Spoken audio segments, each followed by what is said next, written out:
Salut, c'est Marion Cat. Après ces 3 vidéos sur mon expérience de prof, j'avais envie quand même de ne pas te laisser seulement que sur mon ressenti, sur le récit de mes expériences personnelles, parce que même si j'ai conscience qu'on peut beaucoup apprendre par rapport à ça, et moi c'est ce que je préfère en tout cas, j'ai trouvé que c'était un peu peut-être trop centré sur moi, et je me suis dit que même si j'avais pas la plus grande expérience de la Terre, je te rappelle que j'ai enseigné pendant 2 ans, je pense que ça permet de se faire une idée assez réaliste de ce qu'est le monde de l'enseignement. Donc je me suis dit quand même que c'était dommage de pas te faire une vidéo conseil pour les profs qui débutent. Alors je n'ai pas réponse à tout, je n'ai pas la science infuse, mais j'avais quand même envie d'être un peu pragmatique et de te donner ces 10 conseils. Dans cette vidéo, je vais distiller à la fois des conseils en termes de cours et en termes de discipline. Donc tout ça va être mélangé au fil de la vidéo. Alors évidemment, tu me connais, le meilleur conseil sera vers la fin. Donc je t'invite bien sûr à regarder la vidéo jusqu'à la fin. C'est parti.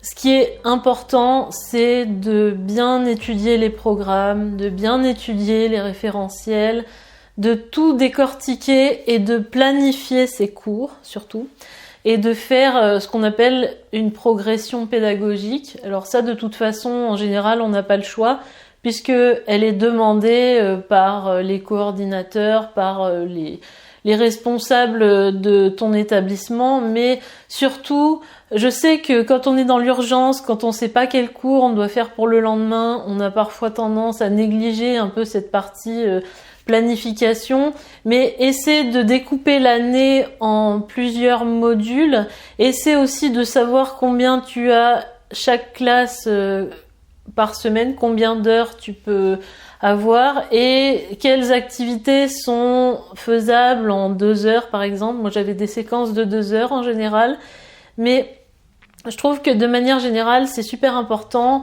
de déjà étudier tous les thèmes que tu as étudiés dans ton année, de découper en fonction des mois, en fonction des vacances, et de te laisser aussi des portions en rab, parce que forcément on va forcément dépasser sur le temps imparti et tes cours ne seront pas forcément finis au moment où tu l'espères et après ça sera la pagaille.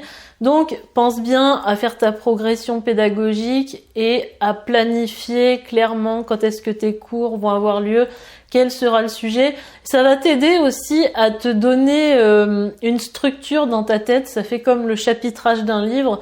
Tu sauras exactement où tu vas et tu pourras justement approfondir beaucoup plus certaines choses puisque tu sauras que tu as 3 heures par exemple pour les traiter ou 4 heures. Donc tu pourras faire une première partie, une seconde partie, ça va t'aider aussi beaucoup pour préparer tes cours. Et en complément de ça, je te dirais aussi de faire ce qu'on appelle la fiche pédagogique. C'est une fiche, alors tu tapes sur internet fiche pédagogique, tu verras à quoi ça ressemble. En vrai, surtout l'intérêt c'est de se demander quel est le but de cette séance et de le rattacher à une compétence, par exemple, qui est dans le programme ou dans le référentiel. Tu as des compétences, donc par exemple, savoir, je sais pas, dans un métier technique, ça sera en cuisine, savoir présenter une assiette. Donc toi tu vas faire un cours sur la structuration, sur l'ordre, les couleurs, la géométrie, je sais pas, ou ça pourrait être une compétence savoir exprimer son avis en public pour ce qui est d'un cours plus théorique. Donc là ça sera plutôt soit faire de la poésie, faire réciter quelque chose aux élèves, ou leur faire faire un exposé, faire une prestation devant public. Il faut arriver à transformer une compétence en un cours et des exercices qui préparent à cette compétence. Donc moi, ce que je retiens de la fiche pédagogique, c'est surtout quel est le but de cette séance, en quoi ce cours nous rapproche de notre objectif final pédagogique. Donc évidemment, les objectifs, il y en a plusieurs. Et il faut penser chaque cours non pas en termes de oui on fait tel sujet après tel autre, non, il faut les penser en termes d'acquisition de compétences, voilà. En termes de discipline, je dirais que quand on arrive dans un établissement, d'aller rencontrer les surveillants, les CPE, peu importe, les personnes qui t'inspirent confiance et leur demander tout simplement quel type de sanction il est possible de prendre et à quel stade ces personnes-là pensent que la sanction doit être prise. Donc ça, c'est un truc super intéressant que moi j'aurais bien aimé faire, que j'aurais dû faire d'ailleurs, et qui m'est revenu à l'esprit. Et ça va te donner beaucoup plus de sérénité parce que dès qu'un élève fera quelque chose qu'il ne doit pas faire, et crois-moi, ça arrivera, tu sauras immédiatement quelle réponse tu dois donner, quelle sanction tu dois prendre, et tu pourras aussi te rendre compte par rapport à une faute grave, moins grave, où est-ce que tu mets ton échelle de sanction. Et je pense que c'est quelque chose aussi, bien sûr, que tu vas développer après pour toi-même. Tu sauras que telle et telle chose ne sont pas conformes aux valeurs que tu veux dans ta classe. Mais je pense que quand on débute, c'est pas mal de se faire expliquer. Ça permet quand même de se rassurer un peu par rapport à ça et de ne pas être face à un gros problème qu'on est en incapacité de gérer devant tous les élèves. Par rapport aux cours et surtout dans les classes difficiles que j'avais eues, moi j'avais beaucoup privilégié au fil du temps, parce qu'au départ je comprenais pas trop comment il fallait faire, mais j'avais privilégié énormément les travaux de groupe et les exposés parce que les élèves se sentent responsabilisés, les élèves travaillent ensemble, savent qu'il va falloir fournir un travail oral. C'est surtout ça qui est important, je trouve. C'est que le travail de groupe mène à un oral devant la classe. Moi, je trouvais que c'était un excellent exercice déjà parce que quand on est prof, c'est pas toujours... on a parfois aussi du mal à évaluer les élèves dans leur ensemble.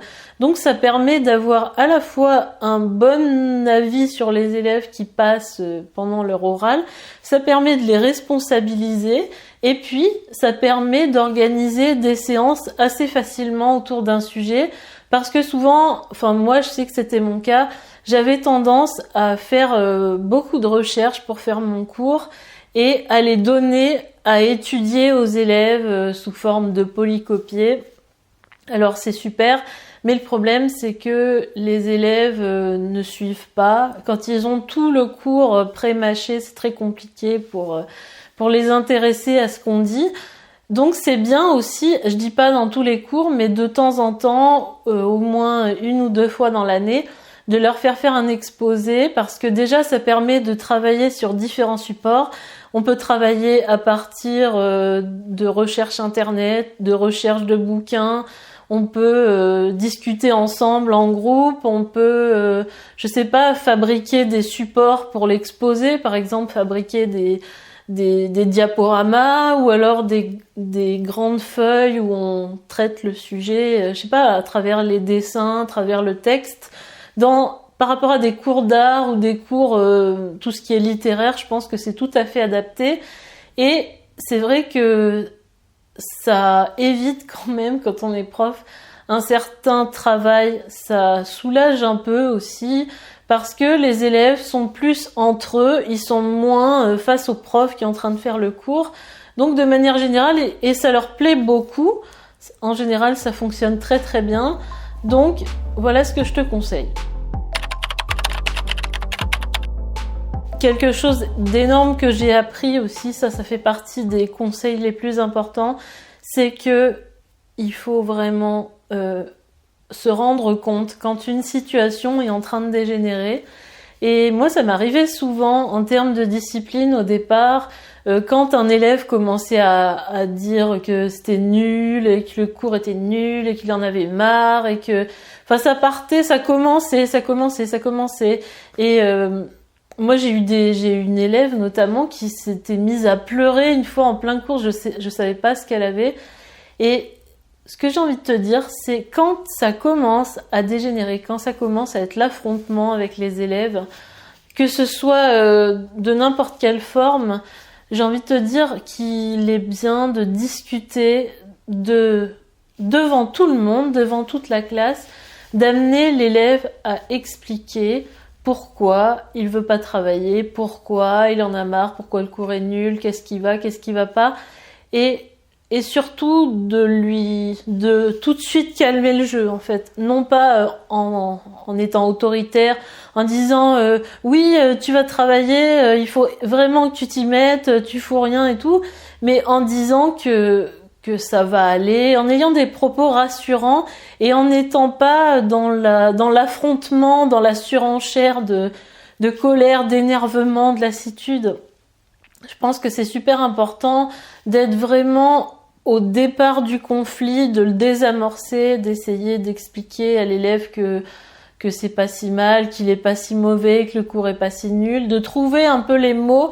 Je sais que c'est compliqué un peu quand on arrive parce que on est assez intransigeant, en tout cas moi je l'étais, mais c'est super important d'arriver à cerner, à voir déjà quels sont les élèves qui risquent de déraper et à aller vers eux, à leur parler, à être rassurant, peut-être à leur dire de se calmer, d'aller prendre l'air un peu, mais je te dis que ça évite bien des conflits et tu me remercieras si tu le fais. Et tu verras que bien au-delà de mettre toute la classe contre toi, que tout le monde dise que de toute façon il a raison, que le cours est nul, tu verras que l'élève se sent mieux une fois qu'il a exprimé son mécontentement.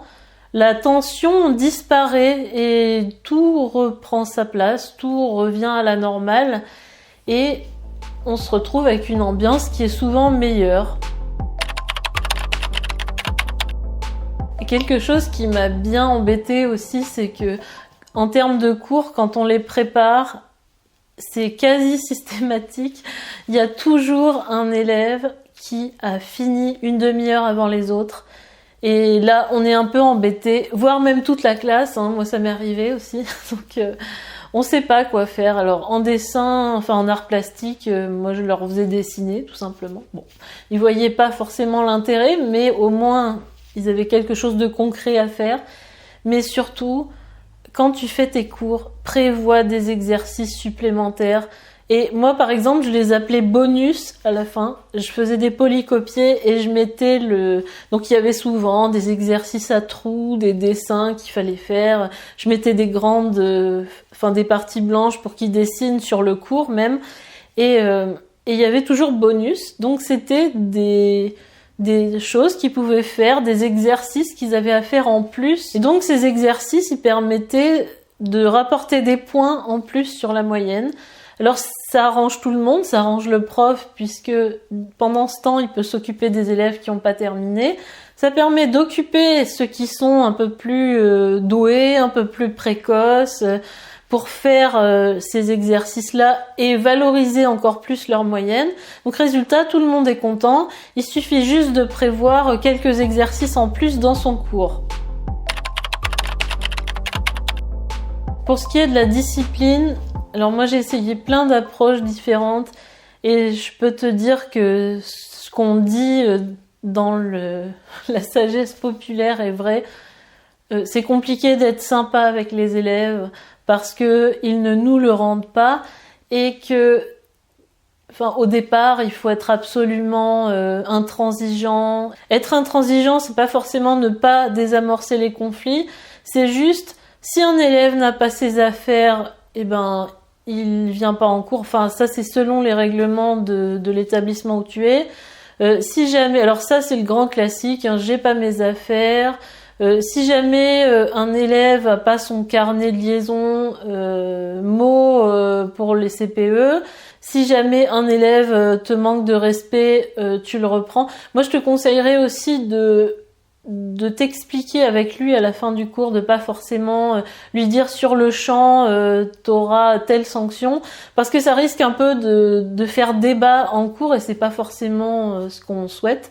Mais en plus, c'est plus souhaitable selon moi d'en discuter après coup, de prendre 5 minutes à la fin du cours, de lui dire tu viendras me voir à la fin du cours et on en parlera. Donc déjà l'élève va pouvoir vous expliquer et vous allez pouvoir lui faire comprendre pourquoi vous lui donnez une sanction sans vous justifier à outrance, mais vous allez lui fixer une sanction. Et puis, du coup, il aura beaucoup plus compris, il se sera pas fait humilier devant tout le monde, et ça sera beaucoup mieux pour tous les partis. Donc, surtout, ne laisse rien passer, sois intransigeant et sois juste aussi, mais celui qui est trop gentil, celui qui veut laisser trop de marge de manœuvre, qui laisse trop faire les choses, qui laisse trop discuter. Après, une fois que le climat est installé, c'est terminé. Les élèves se sentent en droit de parler en classe, de faire n'importe quoi. Donc, surtout, sois intransigeant. Je sais que les avis sont partagés par rapport à ça, mais moi je te conseillerais de pas trop faire écrire les élèves, de pas les faire écrire tout le cours parce que c'est ennuyeux pour le prof, c'est ennuyeux pour les élèves. À part si t'es dans un cours de français ou dans un cours qui est vraiment centré sur l'écriture elle-même. Mais moi, c'est quelque chose que j'ai pas fait dès le départ, en fait. J'ai donné plutôt des feuilles où le cours est écrit, où il y a des choses à rajouter par rapport au cours. Je leur faisais un peu annoter le cours avec des stabilos, je leur faisais compléter des définitions, je leur faisais faire des exercices aussi directement sur la feuille de cours. Parce qu'il faut savoir que déjà, tout écrire, ça prend un temps monstrueux sur le programme. Si t'es dans un cours d'art, par exemple, ça va empiéter énormément sur la pratique. Je sais que moi, quand j'étais élève, on écrivait quasiment tout à la main. Donc bon. Et moi, je le conseille pas forcément.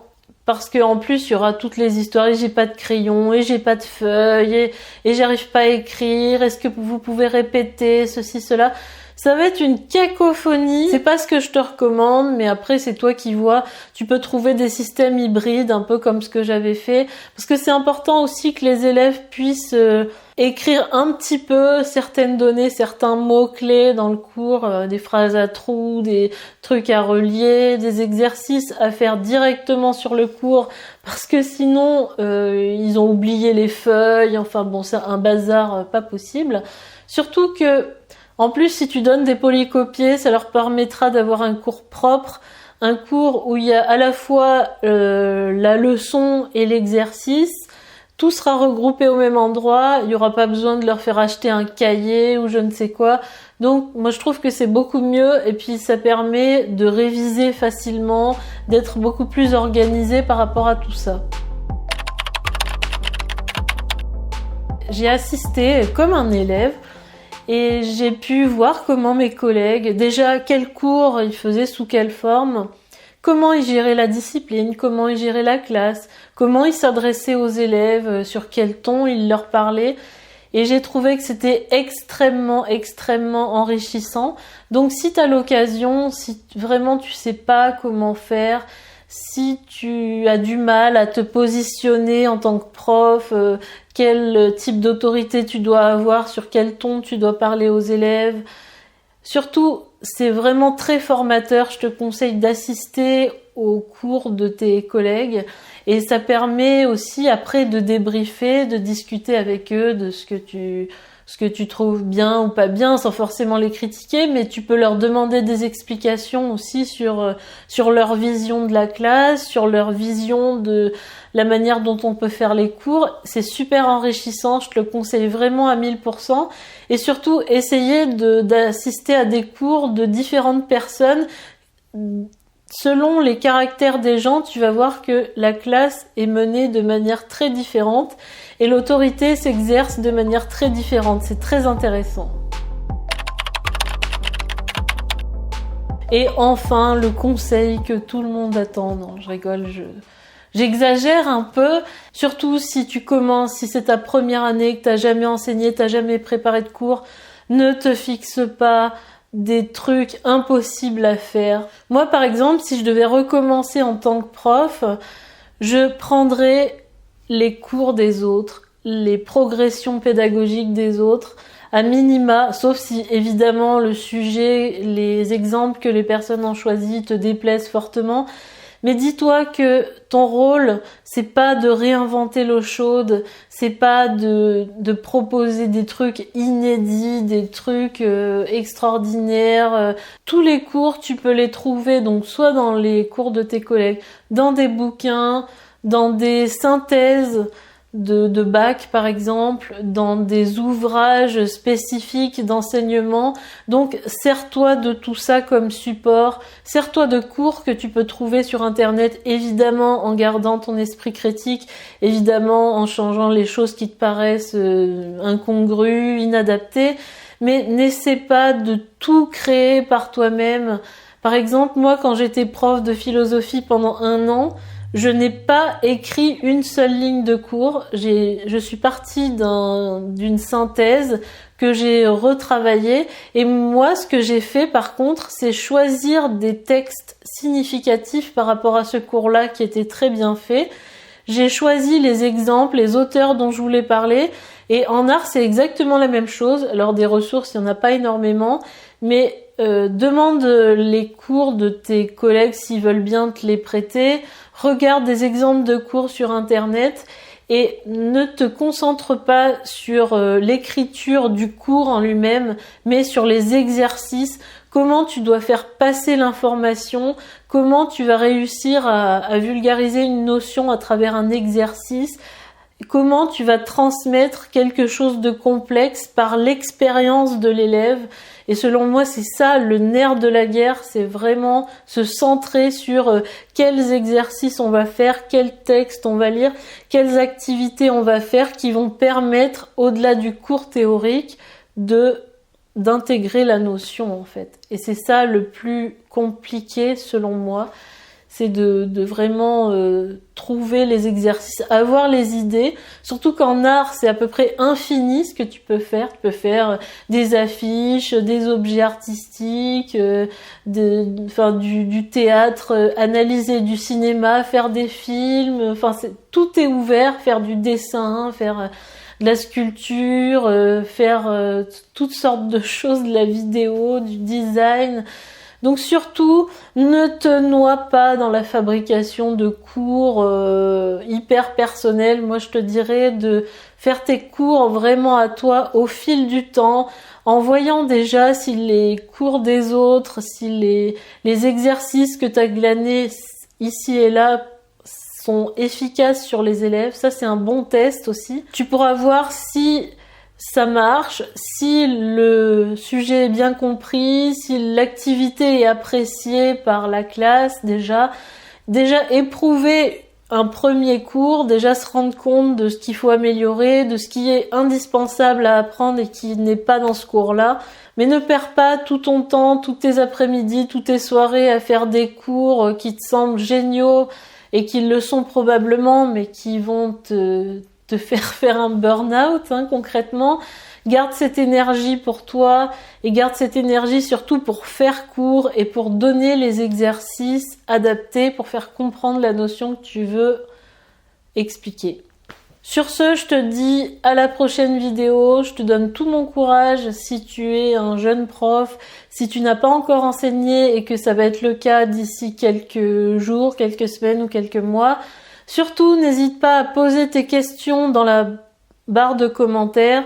J'essaierai d'y répondre. S'il y en a beaucoup, je ferai une vidéo pour y répondre. Je te laisse aussi mon numéro WhatsApp si tu veux suivre mon actualité, si tu veux avoir quelques conseils pour les artistes, pour les étudiants en art. C'est là qu'on peut échanger aussi de manière directe. Je te laisse tout ça en barre d'infos. Évidemment, tu as aussi la playlist avec les autres vidéos, mais je suppose que si tu es arrivé là, c'est parce que tu as regardé les autres, ou pas d'ailleurs. En tous les cas, je te dis à la prochaine vidéo. Salut!